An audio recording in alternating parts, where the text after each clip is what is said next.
Video देखने वाले सभी मेरे दोस्तों का स्वागत है आपके अपने YouTube प्लेटफॉर्म बैक बेंचर्स पाठशाला पर, जिस पर हम आपको करवा रहे हैं हर एक टाइप के कॉम्पिटिटिव एग्जाम्स की नौकरियों की तैयारी, वो भी फ्री ऑफ कॉस्ट। हम लोगों ने फोकस किया हुआ है पंजाब जीके के ऊपर, क्योंकि पंजाब में बहुत सारी बम्पर भर्तियां आई हुई हैं और आएंगी भी आगे। नेक्स्ट ईयर्स आएंगे, गवर्नमेंट बहुत सारी बम्पर भर्तियां आपके लिए लेकर आएगी और उसमें पंजाब जीके का वेटेज आप देख रहे हैं बढ़ता ही जा रहा है। तो इसलिए हमें पंजाब जीके को बहुत ही डीपली पढ़ना है, चाहे कोई भी एग्ज़ाम हो, पीपीएससी का हो, PSSS भी कंडक्ट करवा रहा हो, कोई भी संस्था वो कंडक्ट करवा रही हो, हमें कोई भी क्वेश्चन को मिस नहीं करना है। हर एक जानकारी हमें लेनी है डिटेल से और समझ के, रट्टा नहीं लगाना है। सो स्टार्ट करते हैं। पिछले लेक्चर में हमने पढ़ा था कि कैसे दास कमीशन का गठन किया था पंडित जवाहरलाल नेहरू ने, किस लिए, ताकि वो मास्टर तारा सिंह का अनशन खत्म करवा के, ताकि वो उनकी पंजाब सूबा मूवमेंट की जो डिमांड्स हैं उनको फुलफिल कर सके, पूरा कर सके। परंतु दास कमीशन पूरी तरह से असफल रहा मास्टर तारा सिंह की और पंजाबी सूबा मूवमेंट की जो मांगें थी उनको पूरा करने के लिए। अब आगे क्या हुआ दोस्तों, आगे हमने पढ़ा कि जो मास्टर तारा सिंह क्या चाहते थे। मास्टर तारा सिंह चाहते थे कि पंजाब का गठन हो, बट लिंग्विस्टिक बेसिस पे, भाषा के आधार पे। वो उनकी डिमांड्स फाइनली एक्सेप्ट कर ली गई कब, 1966 में। दोस्तों इसको बोला जाता है पंजाब बाउंड्री कमीशन 1966, या कई जगह पे आपको लिखा मिलेगा पंजाब रीऑर्गेनाइजेशन यानी कि पुनर्गठन एक्ट 1966। इसको शाह कमीशन भी बोला जाता है मेरे दोस्तों, क्योंकि शाह जो थे इस कमीशन के क्या थे, चेयरमैन थे। दोस्तों क्या हुआ ये कि 23 अप्रैल 1966 को इंदिरा गांधी की गवर्नमेंट थी, यानी कि कांग्रेस की गवर्नमेंट थी, और इसने क्या किया, एक कमीशन का मेरे दोस्तों गठन कर दिया गया। और उस कमीशन को बोला गया कि आप लोगों को पंजाब का क्या करना है, पुनर्गठन। लेकिन पुनर्गठन किस आधार पे, आधार क्या होना चाहिए, आधार होना चाहिए भाषा, यानी कि भाषा के आधार पे पंजाब का पुनर्गठन करना है।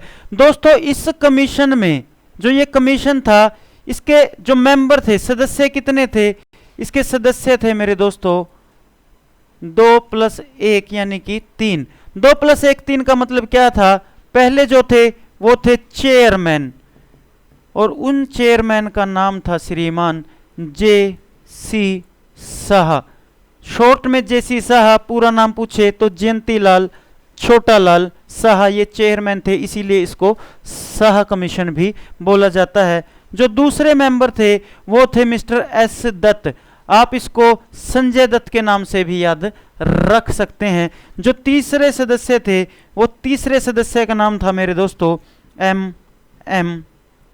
फिलिप। आपको अगर रटना नहीं है, याद रखना है, तो देखो शाह कमीशन तो ये है ही, हमें दो नाम बेसिकली याद रखने हैं, ध्यान रखिएगा। संजय दत्त ने 1966 में फिलिप्स का रेडियो खरीदा था। संजय दत्त ने 1966 में कौन सा रेडियो खरीदा था, फिलिप्स का रेडियो खरीदा था मेरे दोस्तों। ये बात आप लोग अच्छे तरीके से दिमाग में बिठा लीजिएगा। अब जब ये जो कमीशन था, अब इस कमीशन को जो काम सौंपा गया था, इस कमीशन ने क्या किया, 31 मई 1966 को अपनी रिपोर्ट जमा कर दी। जब इन्होंने अपनी रिपोर्ट जमा कर दी मेरे दोस्तों, यानी कि बिल लेके आ गए, तो उसके बाद क्या हुआ, रिपोर्ट आने के बाद क्या हुआ, वो उस रिपोर्ट को कंसीडर किया गया कि क्या क्या सुझाव हैं शाह कमीशन के। उनके अनुसार हुआ क्या मेरे दोस्तों, 18 सितंबर 1966 को जो पंजाब रीऑर्गेनाइजेशन का बिल था वो लागू हो गया। बिल है अभी मेरे दोस्तों, एक्ट नहीं बना है, बिल है। आप लोगों ने अगर पॉलिटी में पढ़ा होगा, बिल और एक्ट्स के बीच में डिफरेंस पढ़ा होगा। अगर आपको पता है तो कमेंट में मेंशन करके बताइएगा कि एक बिल में और एक्ट में क्या डिफरेंस होता है।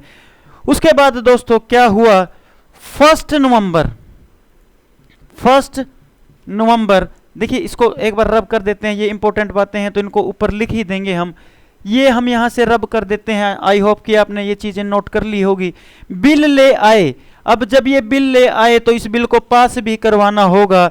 जब ये पास हो जाएगा तभी तो कोई चीज लागू होगी। अब मेरे दोस्तों क्या हुआ,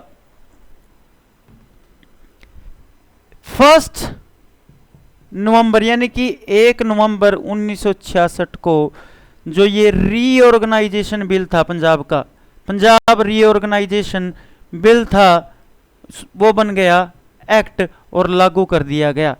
जब ये लागू कर दिया गया मेरे दोस्तों क्या हुआ, ये लागू होने के बाद पंजाब क्या बन गया, एक सिख मेजॉरिटी स्टेट बन गया, यानी कि भाषा के आधार पे पंजाब को बना दिया गया। हुआ क्या मेरे दोस्तों, हुआ ये कि जो पहले पंजाब था, जो पहले सिर्फ और सिर्फ पंजाब था, अब उसके 3 स्टेट बन गए, यानी कि ट्राइफरकेटेड 3 स्टेट। कौन से, एक तो पंजाब और एक हिमाचल प्रदेश,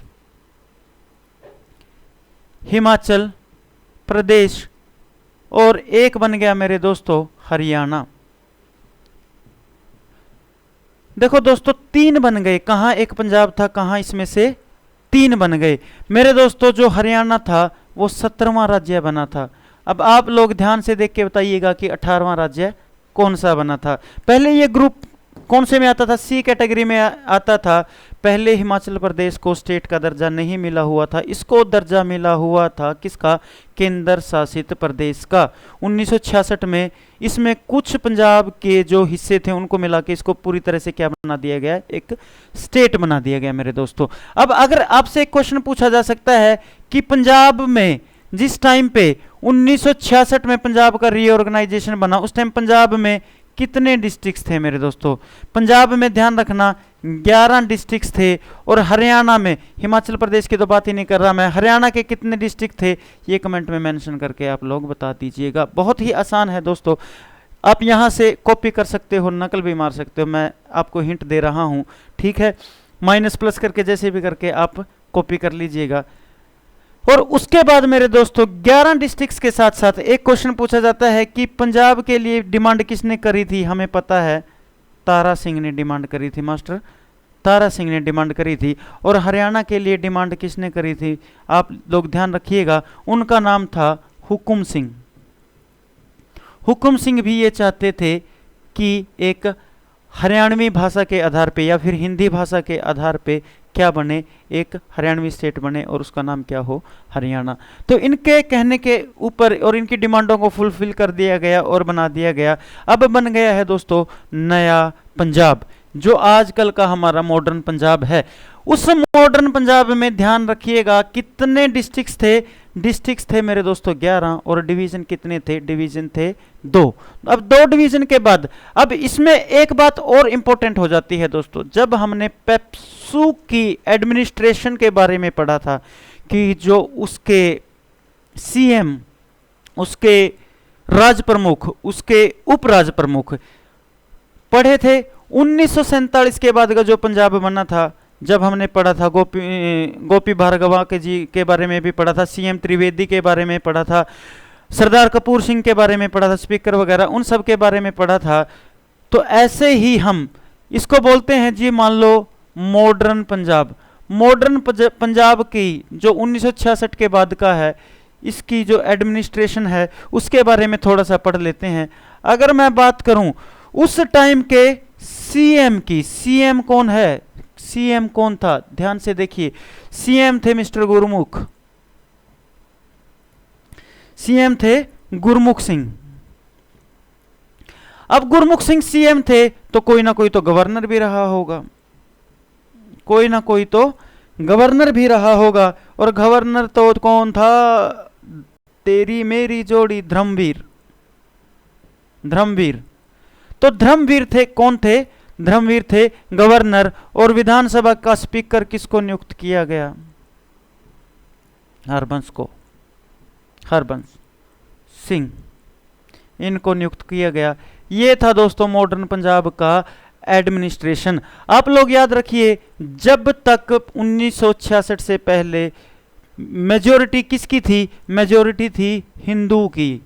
पंजाब के अंदर लगभग 63 पॉइंट कुछ परसेंट क्या थे, केवल हिंदू ही थे। उसके बाद क्या बन गया, ये सिख मेजोरिटी स्टेट बन गया मेरे दोस्तों। अब जब सिख मेजोरिटी स्टेट बन गया है तो मास्टर तारा सिंह की डिमांड पूरी हो गई है और उसके बाद से आज तक ये सभी चीज़ें चलती हुई आ रही हैं। अगर हम बात करें आज के दिन की, आज के दिन पंजाब में अगर मैं बात करूं कितनी डिस्ट्रिक्ट्स हैं, 23 डिस्ट्रिक्ट हैं मेरे दोस्तों, 23 डिस्ट्रिक्ट हैं, 23 डिस्ट्रिक्ट हैं। विधानसभा की सीटें कितनी हैं, 117 विधानसभा की सीटें हैं मेरे दोस्तों। लोकसभा की सीटें कितनी हैं, लोकसभा की 13 सीटें हैं मेरे दोस्तों, 13 सीटें किसकी हैं, लोकसभा की। और उसके बाद अगर राज्यसभा की सीटों की बात करूं तो 7 राज्यसभा की सीटें हैं। राज्यसभा की कितनी सीटें, 7 हैं। और 13 क्या है मेरे दोस्तों, 13 नगर निगम हैं। कितने हैं, 13 नगर निगम हैं दोस्तों। और अगर मैं बात करूं आज के दिन 87 तहसील हैं मेरे दोस्तों, 87 तहसील हैं।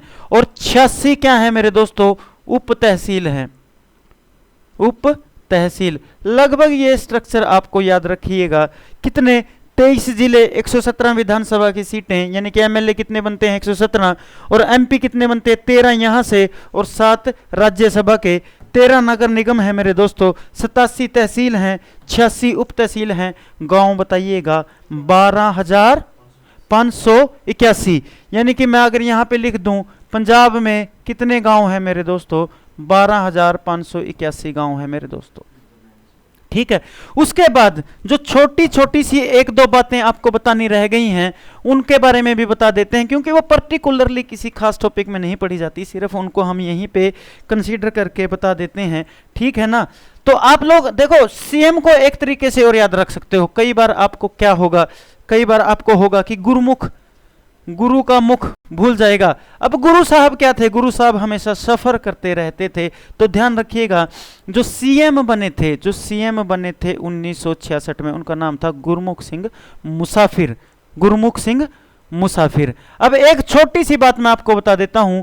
एक चीज पूछी जाती है कि जरनैली सड़क किसको बोला जाता है, क्या, जरनैली सड़क।